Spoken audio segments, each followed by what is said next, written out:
نحمده ونستعينه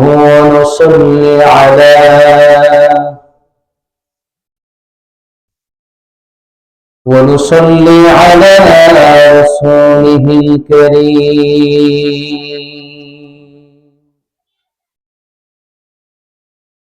أما بعد فقد قال الله تعالى في كلامه المجيد وفرقانه العظيم.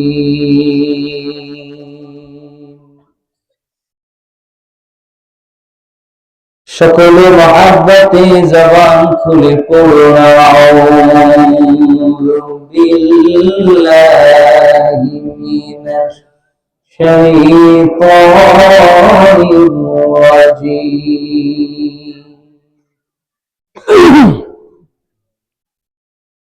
বিসমিল্লাহির রহমানির রহিম।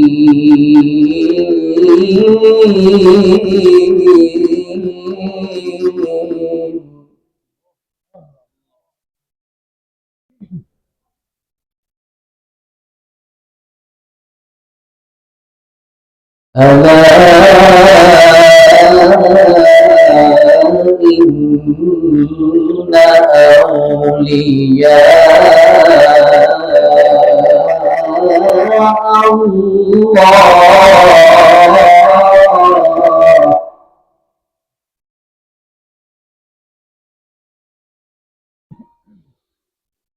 لا خوف عليهم ولا هم يحزنون.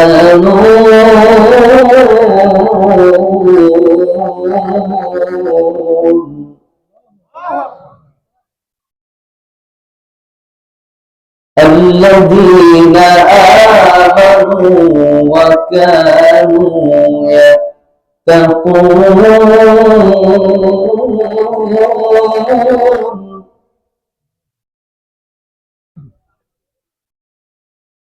الذين آمنوا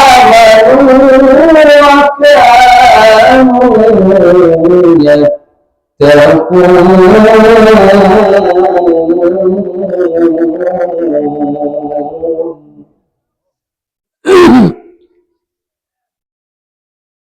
وقال تعالى في شان حبيبه ومحبوبه مخبرا وآمرا إن الله وملائكته يصلون على النبي يا أيها الذين آمنوا صلوا عليه وسلموا تسليما. صلى الله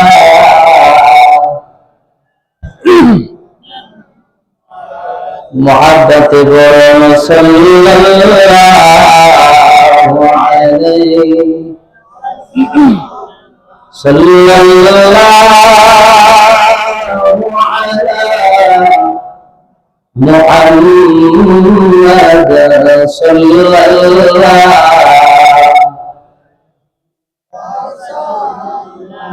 रंगीला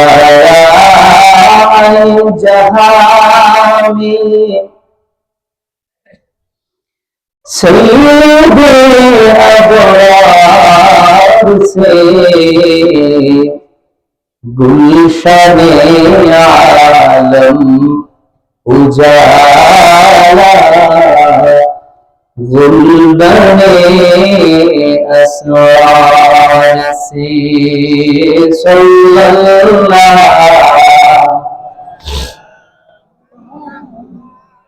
सल्लल्लाहु अलैहि सल्लल्लाहु মুহাম্মদ সাল্লাল্লাহু নবী নবী করে আর কত আমি কাঁদবো নবী নবী করে আর কত আমি কাঁদবো নবী নবী করে আর কত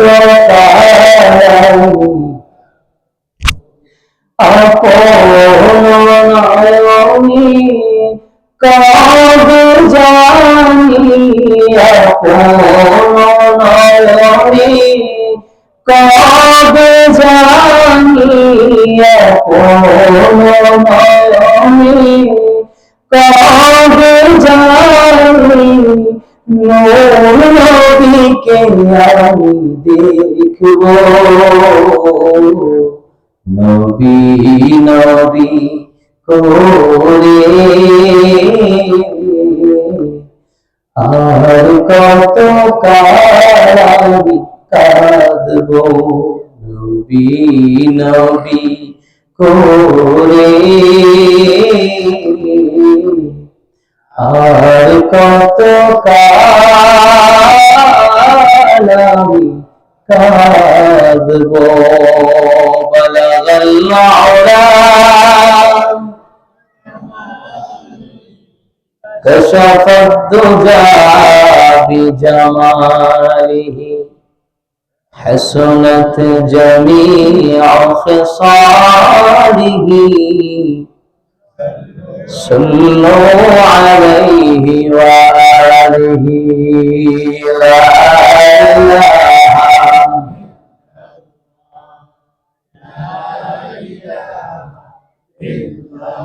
একটা জবান বন্ধ রাখা যাবে না মালিকের প্রেমে জবান ছেড়ে পড়ি লা ইলাহা ইল্লাল্লাহ লা ইলাহা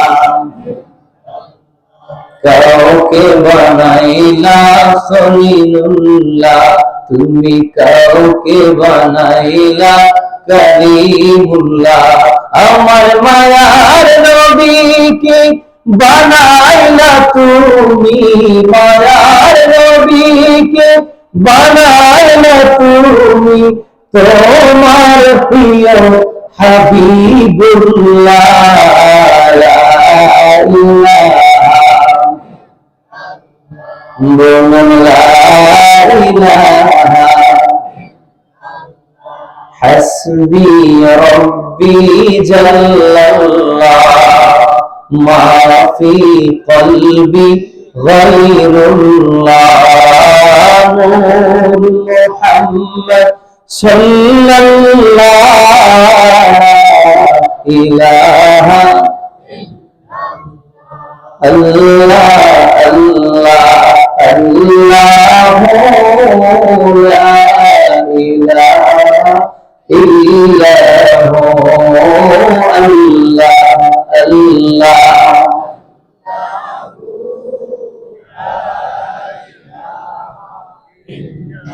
কৌসরের মালিক তুমি কোরআনে প্রচার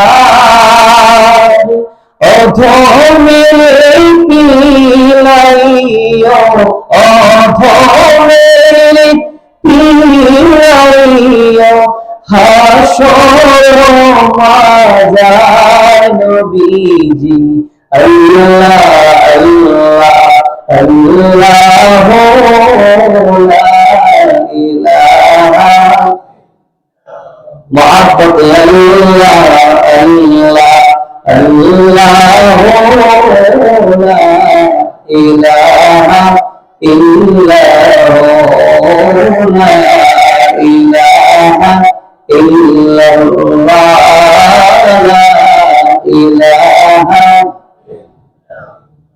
لا إله إلا ইল্লাল্লাহু মুহাম্মাদুর রাসূলুল্লাহ সাল্লাল্লাহু আলাইহি ওয়াসাল্লাম। আল্লাহুম্মা সাল্লি ওয়া সাল্লিম ওয়া বারিক আলাইহি। মুআজ্জাজ মুহতারাম, ঐতিহ্যবাহী চাকাময়া নেওয়াপাড়া দাখিল মাদ্রাসা সংলগ্ন জামে মসজিদ পরিচালনা কমিটি এলাকাবাসীর সার্বিক সহযোগিতায়, আন্তরিকতায় আজকের আয়োজিত সপ্তম বার্ষিক ইসালে সওয়াব ওয়াজ ও দোয়ার মাহফিলের মুহতারাম সভাপতি, অত্র এলাকার সর্বজন শ্রদ্ধেয় ব্যক্তিত্ব, অসংখ্য আলেমদের মাথার মুকুট, উস্তাজুল উলামা, ঐতিহ্যবাহী চাকাময়া নেওয়াপাড়া দাখিল মাদ্রাসার সম্মানিত সুযোগ্য সুপার, শ্রদ্ধাভাজন জনাব হযরত মাওলানা মুহাম্মদ শামসুল আলম তালুকদার সাহেব, আল্লাহ পাক হুজুরকে দীর্ঘ নেক হায়াত দান করুন, সকলে বলুন আমিন। আজকের মাহফিলের বিশেষ আলোচক, বিশেষ বক্তা,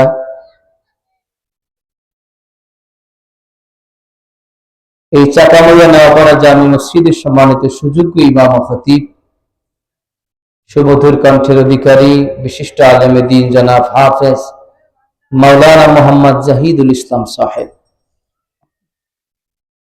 আজকের মাহফিলে আমার অত্যন্ত গুরুত্বপূর্ণ বক্তব্য পেশ করেছেন আমার অত্যন্ত স্নেহের, অত্যন্ত আদরের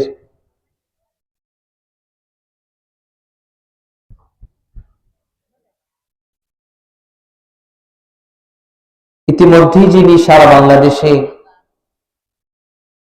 ওয়াজের ময়দানে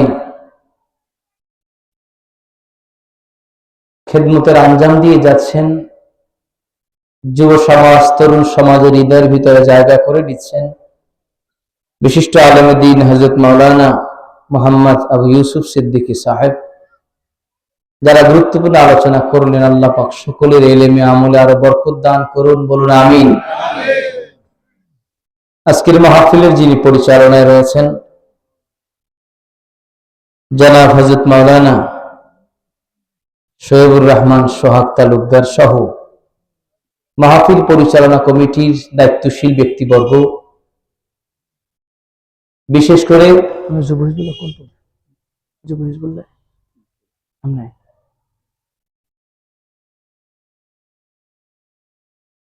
মঞ্চে উপবিষ্ট বাংলাদেশ জমিয়ত হিজবুল্লাহ কলাপাড়া উপজেলার যুগ্ম সাধারণ সম্পাদক জনাব মোহাম্মদ আব্দুল হাই সাহেব, মাহফিলের রৌনক, মাহফিলের আকর্ষণ, প্যারা নবী রাসূল আরবি রাহমাতুল্লিল আলামিনের কলিজার টুকরা হাজারাত উলামায়ে কেরাম,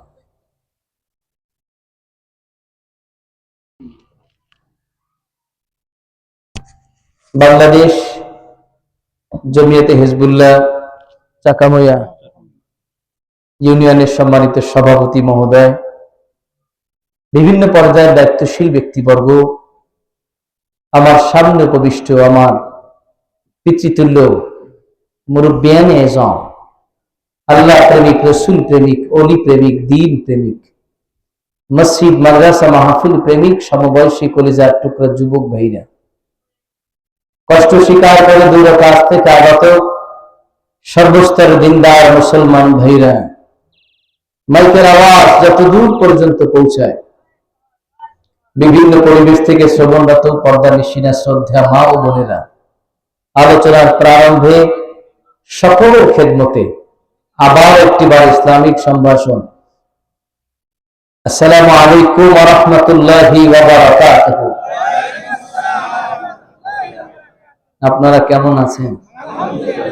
রব্বে কারীমের অশেষ মেহেরবানি, যিনি কনকন শীতকে উপেক্ষা করে, আরামের ঘুমকে হারাম করে, এই শক্ত বিছানাকে বরণ করে প্যারা রাসূল আরবীর নূরের জবানের ঘোষিত জান্নাতের বাগানে জান্নাত লাভের গভীর প্রত্যাশা হাজির হওয়ার তৌফিকটুকু দান করেছেন। আসুন মালিকের এই নিয়ামতের শুকরিয়া আদায় করতে জবান খুলে পড়ি আলহামদুলিল্লাহ। লাখ কোটি তার চাইতে অনেক অনেক গুণ বেশি দরুদ সালাম আল্লাহ পাকের তামাম সৃষ্টি জগতের যিনি প্রধান আকর্ষণ, যিনি বিশ্ব সভার সভাপতি, শামসুদ্দোহা বদরুদ্দোজা নূরুল হুদা সাহিবু কাব কাউসাইনি আও আদনা, ইমামুল আম্বিয়া ওয়াল মুরসালিন, খাতামুন নবিয়্যিন, জাদ্দুল হাসান ওয়াল হুসাইন, মুহাম্মাদুর রাসূলুল্লাহ সাল্লাল্লাহু আলাইহি ওয়া আলিহি ওয়া সাল্লাম, যিনি আজ থেকে প্রায় 1000 বছর আগে আমাদেরকে এতিম করে মদিনাতুল মুনাওয়ারায় সবুজ গম্বুজের নিচে জান্নাতুল ফেরদাউসের টুকরা হায়াতুন নবী হিসাবে শুয়ে আছেন। বিনা দরখাস্তে আল্লাহ পাক সেই নবীর উম্মত হিসাবে আমাদেরকে কবুল করেছেন। শ্রেষ্ঠ নবী, শ্রেষ্ঠ উম্মত হতে পেরে আমরা খুশি না বেজার? যে যেমন খুশি হয়েছেন তেমন বেশি আবেগ অনুভব থেকে উচ্ছ্বাসিত করে হৃদয় বদ্ধতা পাঠ করে দিয়ে কায় মনোভাবকে অবনত চিত্তে উচ্চ কণ্ঠে পড়ুন আলহামদুলিল্লাহ।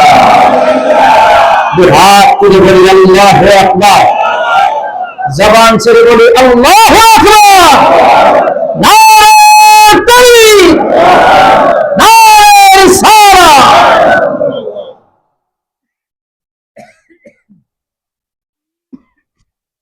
প্রিয় হাজিরিন, আমরা বড় ভাগ্যবান যে আল্লাহ পাক এলাকার হাজার হাজার মানুষের ভিতর থেকে আমাদেরকে বেছে বেছে এই জান্নাতের বাগানে আসার বসার সুযোগটুকু দান করেছেন।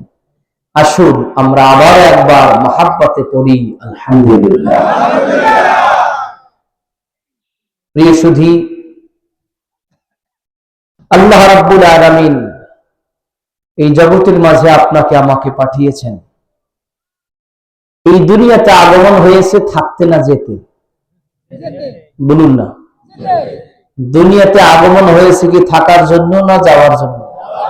যাওয়ার জন্য। আমরা বাসের টিকিট কেটে যাত্রী ছাউনির ভিতরে খানিক সময় অপেক্ষা করি, বাস আসতে দেরি, আমাকে ডেকে বাসে উঠাতে আর দেরি হবে না, আমার গন্তব্য আমাকে বাসে চড়ে রওনা করতে হবে। ঠিক এই পৃথিবীর জমিনে আল্লাহ রাব্বুল আলামিন আপনাকে আমাকে কিছু সময়ের জন্য ভিসা দিয়ে পাঠিয়েছেন। এই দুনিয়াটা হলো একটা যাত্রী ছাউনি। যখন 4 পায়ার খাট সেই গাড়িটা যখন আপনার আমার সামনে হাজির হয়ে যাবে, সেই গাড়িতে চড়ে আপনাকে আমাকে রওনা করতে হবে অনন্ত জিন্দেগীর উদ্দেশ্যে। কথা বলুন ঠিক না? দুনিয়াতে এসেছি তো যেতে, বলুন না। দুনিয়াতে এসেছি যাওয়ার জন্য আগমন হয়েছে, থাকার জন্য নয়। বলুন, থাকার জন্য। দুনিয়া পরকালের তুলনায় কত তুচ্ছ, কত ছোট, কত ক্ষুদ্র। রাহমাতুল লিল আলামিন সাহাবা একরামদেরকে লক্ষ্য করে বললেন, মা দুনিয়া ফিল আখিরাতি ইল্লা মিথলু আন ইয়াজআলা আহাদুকুম ইসবাআহু ফিল ইয়ামমি ফালইয়ানজুর বিমা ইয়ারজিউ। নবীজি বললেন, তোমাদের কেউ যদি তার একটা আঙ্গুলকে সমুদ্রের বিশাল জলরাশির ভিতরে চুবাইয়া ফেলে। মাইক অপারেটর বলছি জুমজুমটা কমাই দেন, সাউন্ডটা ক্লিয়ার করে দেন, ইকো মিক্সার দরকার নেই, সাউন্ডটা পরিষ্কার করে দেন। আল্লাহর হাবিব বলেছেন, সমুদ্রের বিশাল জলরাশির ভিতরে তুমি তোমার একটা আঙ্গুলকে যদি ডুবাই দাও, আমার কথা বুঝতেছেন? খুব সহজে বোঝার জন্য আমাদের পাশেই তো বঙ্গোপসাগর। এই বঙ্গোপসাগরের বিশাল জলরাশির ভিতরে আপনি আমি একটা আঙ্গুল ডুবাই যদি উঠাই নিয়ে আসি, আমি জিজ্ঞেস করি, বিশাল পানির তুলনায় আঙ্গুলের মাথার পানি কোন হিসাবে উঠানো যায়? নবীজি আমার বললেন, সাহাবীরা রে, তোমাদের কেউ যদি বিশাল জলরাশির ভিতরে তার একটা আঙ্গুল ডুবাইয়া আবার সেটাকে উপরের দিকে ফিরে নিয়ে আসো। ওই আঙ্গুলের মাথায় পানি সমুদ্রের পানির তুলনায় যতটুকু, পরকালের তুলনায় দুনিয়াটা ততটুকু। সমুদ্রের বিশাল জলরাশি হলো পরকালের অনন্তকালের জীবন, আর আঙ্গুলের মাথায় সামান্য এক ফোঁটা পানি, এইটা হলো দুনিয়া। বিশাল জলরাশিটা হলো পরকাল।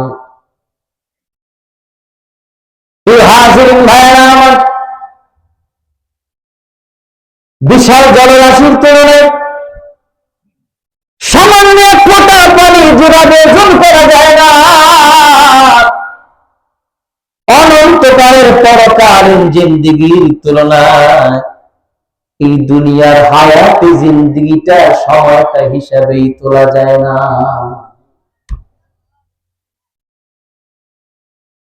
যে দুনিয়াতে জন্ম হওয়ার তো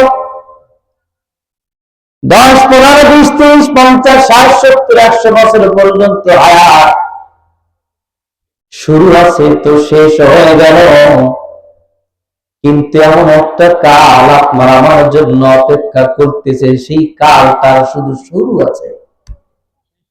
কথা কয় না? বলুন না, শুধু কি আছে? সবাই বলেন না, শুধু কি আছে?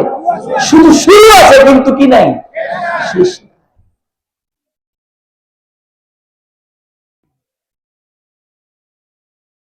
তাহলে যেই সময়টার শুরু আছে সেই সময়ের তুলনায় যেটা শুরু আছে কোনো শেষ নাই। আমি আমাকেও জিজ্ঞেস করি, আপনাদের কাছেও জিজ্ঞেস করি, তাহলে যেই সময়টা অনন্তকালের সময়, যেই সময় আপনাকে থাকতে হবে, আমাকে থাকতে হবে, এই দুনিয়াতে সামান্য কিছু সময় যে থাকতেছি, এই সামান্য সময়ের জন্য যেই প্রস্তুতি আপনি আমি নিচ্ছি, সেই তুলনায় অনন্তকালের জন্য প্রস্তুতি নেওয়া দরকার ছিল কম না বেশি? না, অবস্থা ঠান্ডা হয়ে গেছে। জোরে বলেন, কম না বেশি? রাস্তা থেকে স্টেজে কথার আওয়াজ শোনা যাচ্ছে, মেহেরবানি করে আপনারাও ভিতরে চলে আসুন, নতুবা আমাদেরকে ডিস্টার্ব না করে একটু পরে আসেন। তাবারকের সময় তো আসবেনই, তো একটু আগে আগেই আসেন। আপনারা কি করেন? আপনারা এখন ধান কাটার সিজন চলতেছে না শেষ? আগে শুনেছি পৌষ মাসে ওই কোলায়, কোলা বলে না, কোলা ধান খেত, কোলায় ধান পাহারা দেওয়ার জন্য একটা মাইসে পারত, মাইসে পারতেন, টোন পাতত, বাসা পাতত। আমি জিজ্ঞেস করি, সেই যে যেখানে টোন পাতে বা বাসা পাতে, সেইখানে কি কেউ টাইলস দিয়ে বাথরুম করে আশপাশে? কথা কয় না। পানির জন্য টিউবওয়েল বসায়? ওখানে কেউ বিল্ডিং করে ছোট্ট বাসা পাতে? চিন্তা করে, অল্প কিছুদিন ভিতরেই তো খেত খামারে কাজ শেষ, অতএব সেখানে একটু বিশ্রাম নেওয়ার জন্য, একটু ধান পাহারা, ফসল পাহারা দেওয়ার জন্য একজন লোক কোনো মতে সুর থাকতে পারে। কথা কয় না? কিন্তু যেখানে আপনার বাসা বাড়ি, কলাপাড়া শহরে আপনার যদি জায়গা থাকে, সেখানে যদি একটা বাড়ি করতে চায়, তাহলে সেখানে কি একটা লোক টিউবওয়েল বসায় না? টাইলস ভালোটা দেয় না? বিল্ডিং করার জন্য সর্বোচ্চ ইনস্ট্রাকশন করে না? একটু ভালো বাতি, ভালো সুইচ, ভালো প্যান লাগায়? ওইখানে থাকবো মাত্র 8-10 দিন, 15 দিন। অতএব এখানের জন্য এত আয়োজন দরকার নাই। ওই কলাপাড়ার বাড়ি, ওখানে থাকতে হবে বেশি, আমি মরার পরও ছেলে মেয়েরা থাকবে, অতএব এই যে একটু ভালো করে করা দরকার।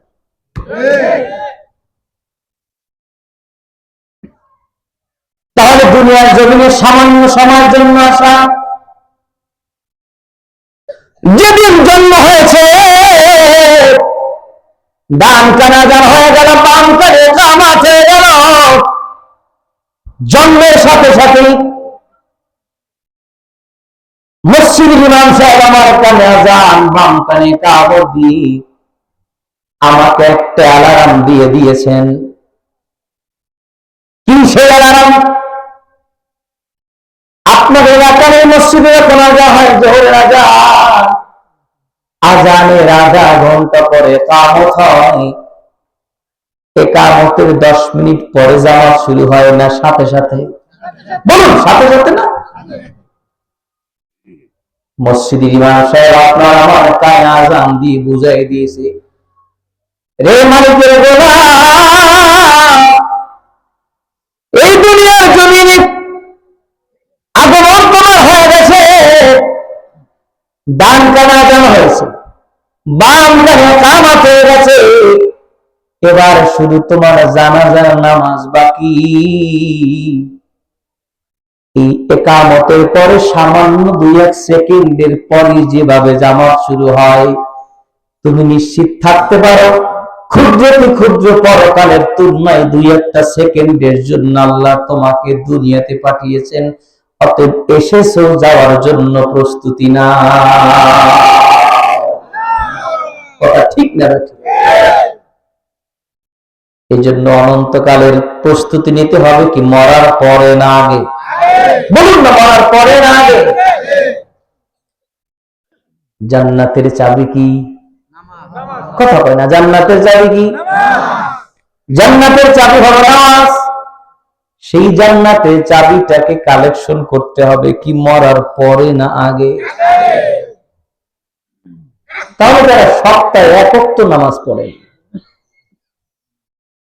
যারা সাপ্তাহিক মুসল্লি, শুক্রিয়া মুসল্লি আছে, যারা সপ্তাহে 1 ওয়াক্ত নামাজ পড়েন, যারা বছরে 2 ওয়াক্ত ঈদ আর কোরবানি, যারা সবে বরাত আর সবে কদর এই 2 ওয়াক্ত পড়েন, আমি চিন্তা করি তাদের চাবির দাঁত তো দূরের কথা, চাবির সরানোই তো নাই। কি কথা বল না কেন? আর আসতে বলেন কেন? জোরে বলেন, ঠিক না? ছোট্ট একটা গল্প মনে পড়ে গেছে, বলি।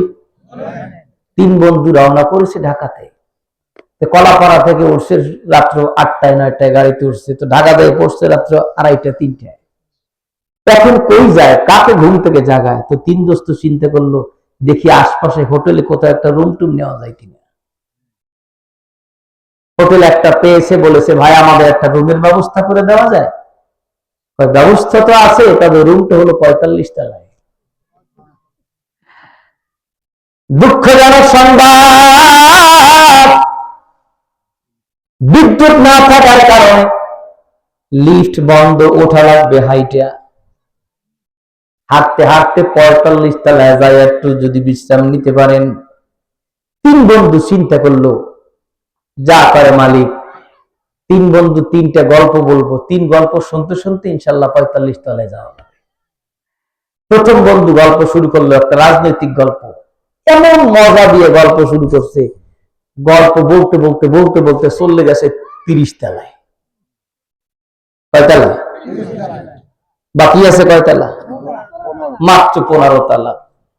দ্বিতীয় বন্ধু গল্প একটা শুরু করেছে, এমন মজা দিয়ে সংসার জীবনের প্রেম ভালোবাসার গল্প স্টার্ট দিছে, চলে গেছে 45 তলায়। তৃতীয় বন্ধু বলে যে আমি তো ফাঁক গেলাম। 2 বন্ধু বলছে যেহেতু তুই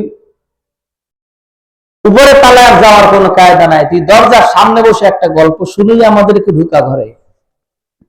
দোস্ত গল্প কি শুনাবো? আমার গল্প তো মর্মান্তিক হবে, বড় মর্মান্তিক। কি সেই মর্মান্তিক গল্প? চাবি তো নিচে থুইয়েছি।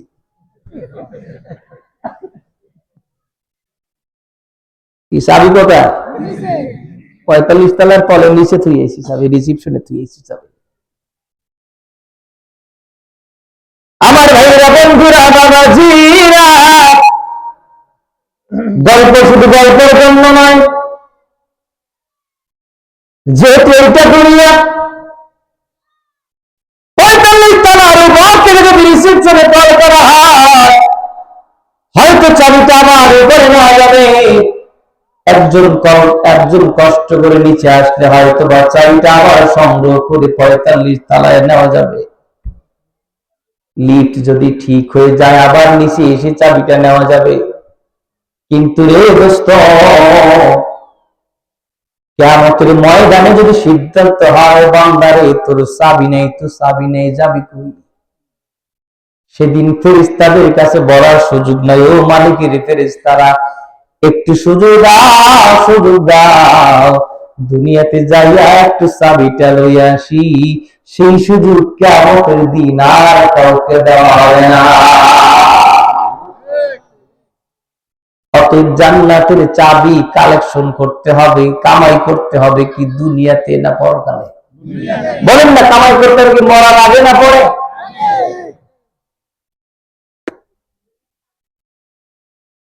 এই জন্য অনন্ত জগতের প্রস্তুতি, সেই প্রস্তুতি যা কিছু করা দরকার সব প্রস্তুতি চলতে হবে, সব প্রস্তুতি গ্রহণ করতে হবে মরা আগে। দুনিয়াতে আপনি আমি ঘরটা যেমন তৈরি করে যাব, পরকালের ঘরটা আপনার আমার যেমন তৈরি হবে, ঠিক পরজগতে গেলে আল্লাহ পাক তেমন ব্যবস্থা আপনার আমার জন্য বরাদ্দ করবে। কথা ঠিক না? হাজিরিন ভাইরা আমার, এই জন্য সময়ের কাজ সময় করতে পারাটাই জ্ঞানীর কাজ হবে। আল্লাহ পাক জগতের মাঝে আপনাকে আমাকে পাঠিয়েছেন একটা মাত্র কারণ, একটা মাত্র উদ্দেশ্যকে কেন্দ্র করে। আল্লাহ পাক বলে দিলেন, ওয়ামা খালাকাতুল জিন্না ওয়াল ইনসা ইল্লা লিয়াবুদুন।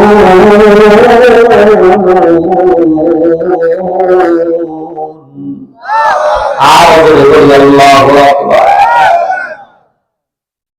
আল্লাহ রাব্বুল আলামিন বলেন, রে বান্দা, আমি মানুষ আর জিনকে আমার গোলামের জন্য তৈরি করেছি, আমার ইবাদত বন্দেগীর জন্য সৃষ্টি করেছি। সেই ইবাদত বন্দেগী বান্দার মন গড়া তরিকায় করলে সেটা ইবাদত হবে না। বান্দার যেমন মন চায় তেমনটা যদি ইবাদত না, না, বান্দার ইবাদত হবে তখন ওই ইবাদতটা রাসূলুল্লাহর তরিকায় বান্দা করতে পারবে যখন। সুবহানাল্লাহ। নবীর তরিকায় যখন বান্দার ইবাদত হবে তখন সেই ইবাদতটা আল্লাহ পাকের কাছে কবুলযোগ্য হবে। ইবাদত যদি কবুলযোগ্য হতে হয়, এক নাম্বার শর্ত হলো ইবাদত যদি ইবাদত হতে হয় নিয়তকে বিশুদ্ধ করতে হবে। একটু ভাঙ্গা ভাঙ্গা দুটো কথা বলে বিস্তারিত যাচ্ছে। বলুন, বান্দার ইবাদতটা যদি ইবাদত হিসেবে আল্লাহ পাকের কাছে গণ্য হতে হয়, এক নাম্বার শর্ত হলো বান্দাকে বিশুদ্ধ নিয়ত থাকতে হবে। আপনি সারাদিন এইভাবে পড়ে আছেন, এই কপালটা সারাদিন জমিনে দিয়ে পড়ে আছেন, এতে সিজদার সওয়াব হবে না। ওয়াদউল জাবহাতি আলাল আরদি মান নিয়তে, যখন আপনি সিজদার নিয়ত করবেন তখন আপনার এই কপালটা এখানে লাগানোটা সিজদা হিসেবে আল্লাহর কাছে গণ্য হবে। জোরে বল সুবহানাল্লাহ।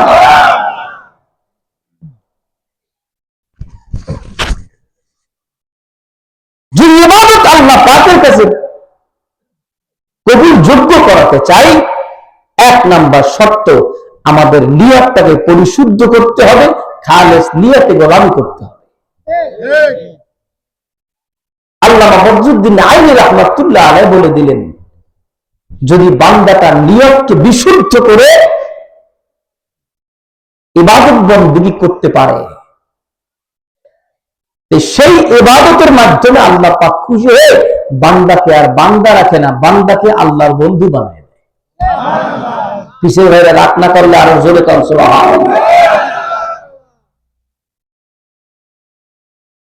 আল্লামা বদরুদ্দীন আইনি রাহমাতুল্লাহ আলাইহি বলেন,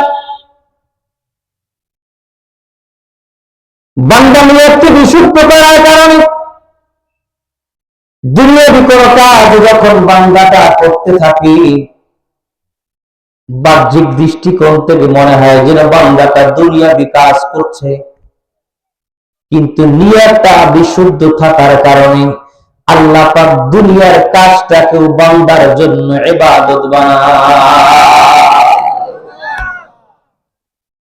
উমদাতুল কারি আলা শারহ সহিহুল বুখারী, বুখারী শরীফের ব্যাখ্যা গ্রন্থ উমদাতুল কারির ভিতরে আল্লামা বদরুদ্দিন আইনি রাহমাতুল্লাহ আলাইহি বলেছেন, বান্দাটা যখন খাইতে বসে, বলুন না, বান্দাটা যখন খাইতে বসে, আমি জিজ্ঞেস করি আমরা খাই কি নিজের জন্য না আল্লাহর জন্য? কথা বুঝতেছেন না? আমরা খাই কি নিজের জন্য না আল্লাহর জন্য? কি বলবো, চিনতে পড়ে গেছে। এর বাবা খাই তো নিজের পেটের ক্ষুধা নিবারণের জন্য। কথা বল না, আওয়াজ করো। আল্লামা বদরুদ্দিন আইনি রাহমাতুল্লাহ আলাইহি বলেন, বান্দা যখন খেতে বসে, নিছক বান্দা দুনিয়ার জন্যই খায়, নিজের জন্যই খায়, কিন্তু বান্দাটা খাইতে যায় যদি এই নিয়াত করে আমি এই জন্য খাচ্ছি যাতে আমার খাবারের মাধ্যমে শরীরের মধ্যে শক্তি ফিরে পায়, শরীরের ক্লান্তি যেন দূর হয়ে যায়।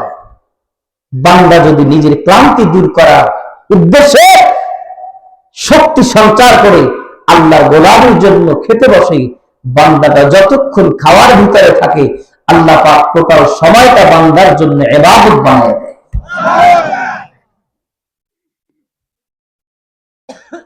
খাওয়ার কাজটা যদিও দুনিয়াবি কাজ, কিন্তু সেই দুনিয়ার কাজটাও যদি বান্দাটা নিয়তকে বিশুদ্ধ করে চলতে পারে, বিশুদ্ধ করে খেতে পারে, বিশুদ্ধ করে করতে পারে, আল্লাহ পাক দুনিয়ার কাজটাও বান্দার জন্য ইবাদত বানায়।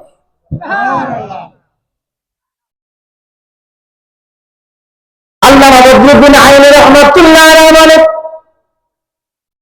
বান্দা যখন ঘুমাইতে যায় যদি এই নিয়ত করে ঘুমায়, আমার ঘুমের মাধ্যমে দিনের ক্লান্তির অবসান ঘটবে, আমার শরীরটা একটু স্বস্তি পাবে, শক্তি ফিরে আসবে, যে শক্তি দ্বারা আমি ফজরের নামাজ পড়ব, যে শক্তি দ্বারা আমি তাহাজ্জুদ করব, যে শক্তি দ্বারা আমি মালিকের দ্বীনের খেদমত করব, যে শক্তি দ্বারা আমি দ্বীনের জন্য যুদ্ধ করব, এই নিয়াত করে যদি বান্দাটা ঘুমাইতে যায়, এই ঘুমটা আর ঘুম থাকে না, বান্দার ঘুমটা ইবাদত হয়ে যায়।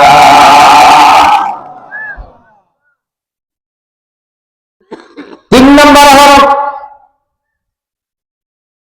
এই বান্দা যখন নিজের স্ত্রীর কাছে একান্তে অবস্থান করে, নিছক বিবাহিত একজন পুরুষ নিজের হালাল স্ত্রীর কাছে যখন অবস্থান করে, তখন নিজের জৈবিক চাহিদা পূরণের জন্য অবস্থান করে।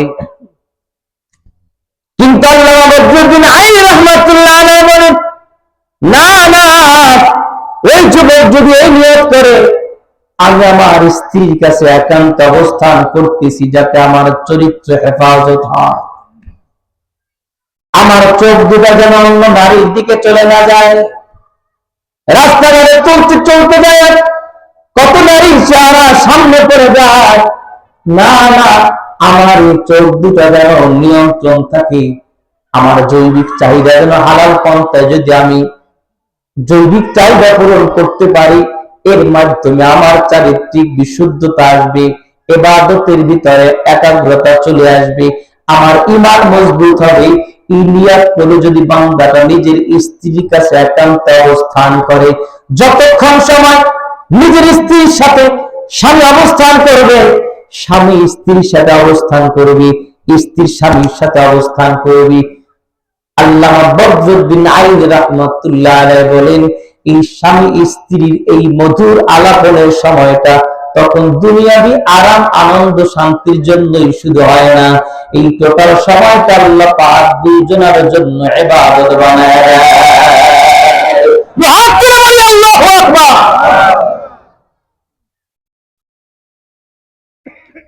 হাজির ভাইরা, এজন্য সুন্নিয়তটা কত গুরুত্বপূর্ণ একটি বিষয়।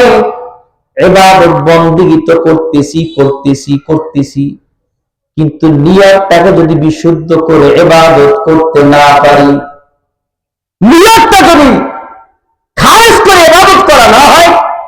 সেই ইবাদত আল্লাহর দরবারে পৌঁছে না। আল্লাহর হাবিব বলেন কিয়ামতের ময়দানে তিনজন লোককে আল্লাহ পাক সর্বপ্রথম কাজ করায় দাঁড় করবেন। কয়জন?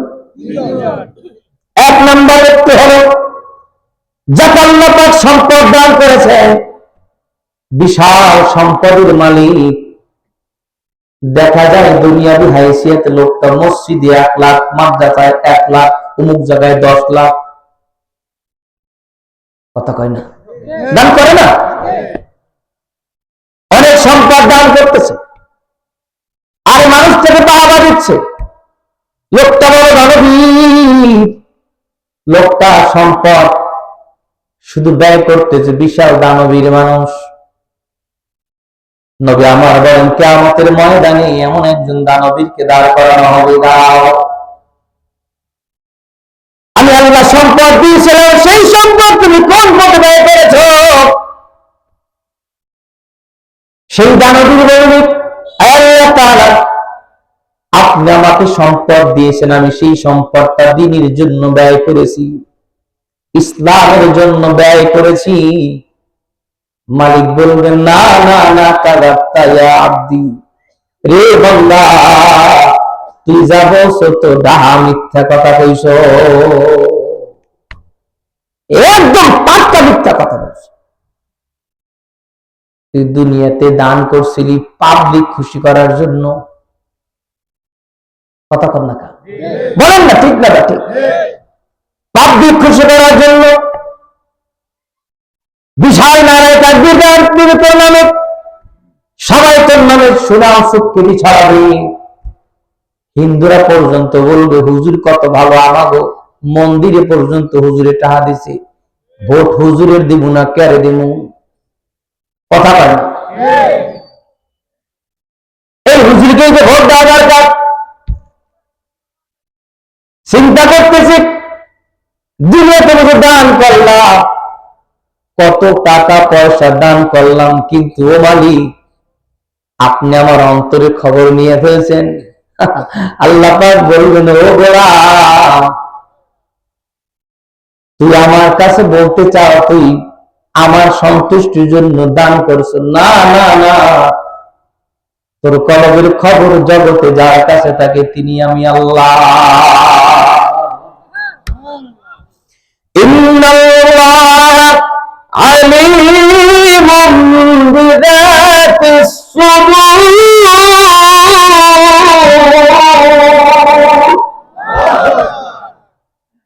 মহান আল্লাহ রাব্বুল আলামিন জগতে যত গোলাম আপনি আমি আছি না কেন, তামাম সৃষ্টিরাজি, শুধু মানুষ নয় জিন জাতি সহ, কার মনে কি বলে, কার মনে কি গোপন আছে সব খবর যার কাছে আছে।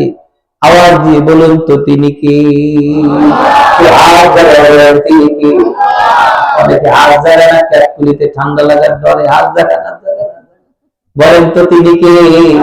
একটা ডাক দিয়ে বলেন তিনি কে? তিনি হলেন আল্লাহ। আল্লাহ পাক বলবেন কাযাবতা ইয়া আব্দি, ও বান্দা তুমি দুনিয়াতে দান করছো পাবলিকের বাহবা নেওয়ার জন্য, মানুষ তোমাকে দানবীর বলবে এই জন্য, মানুষ তোমার প্রতি মনটা দুর্বল হবে সেই জন্য, মনে করবে হুজুর এখন এই দেশে আমার মন্দিরে 6 লাখ, নির্বাচনে জিততে পারলে পামোয়ানে 16 লাখ, কথা কয় না? বান্দা তোর নিয়ত ছিল বাজার, আল্লাহ পাক ফেরেশতাদেরকে বলবে রে ফেরেশতারা দেরি করিস না, ফাসহাবা আলা ওয়াজহিহি ওয়া উলকিয়া ফিন্নার।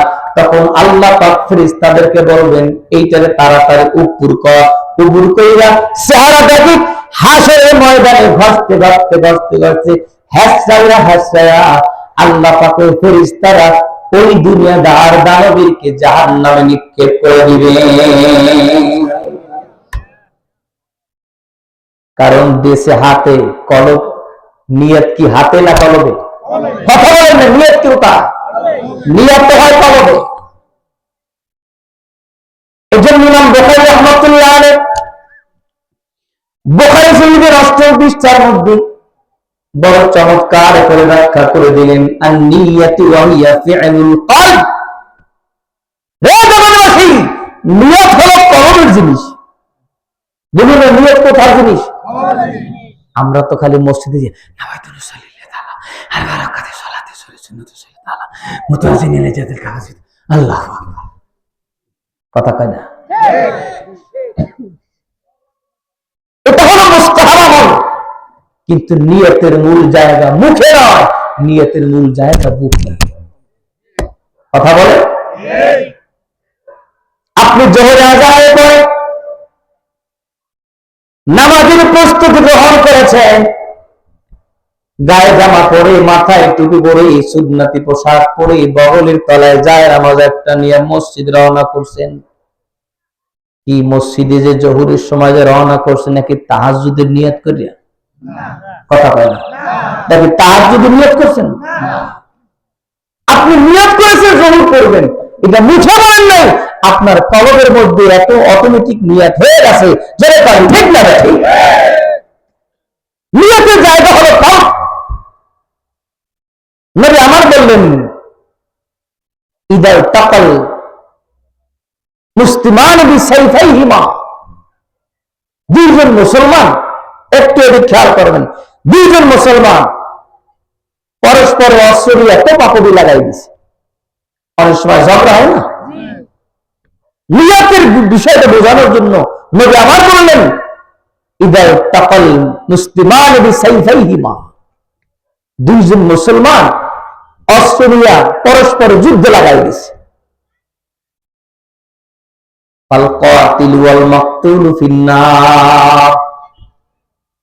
নবী বলেন, যে যাকে মারতে পারছে আর যে মরছে, একজনে মারছে আর একজনে কি কথা বলে না, একজনে মারছে আর একজনে কি মরছে।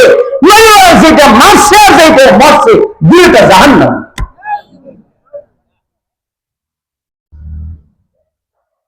সাহাবায়ে কেরাম বললেন, ইয়া রাসূলুল্লাহ, হাদাল মাকতুল হাদাল কাতিল, এইটা হলো খুনি, যেটা বাঁচছে সেটা কি কথা বলে, ওটা কি যেটা বেঁচে আছে সেইটা হলো খুনি। ওয়ামা বালুল মাকতুল, যেটা জমিনে পড়ে গেছে, যেটা খুন হয়ে গেছে, আপনি রাসূল বললেন ওইটাও জাহান্নামী।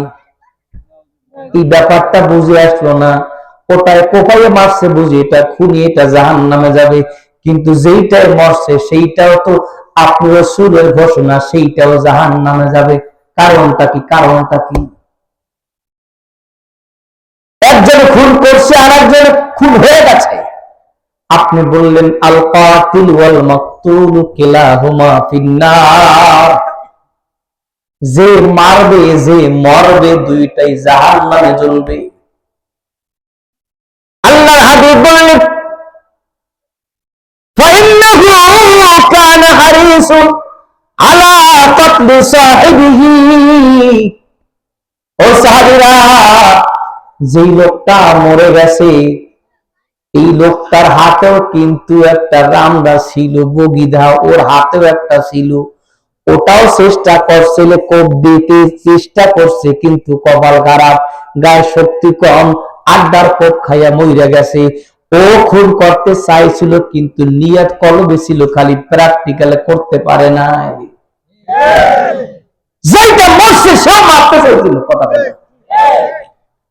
যে মরে গেছে সে মারতে চাইছিল, সে মারার জন্য আগ্রহী ছিল, কিন্তু সে মারতে পারে নাই, খালি কাজটা ঘটাইতে পারে নাই, এই শুধু ব্যবধান।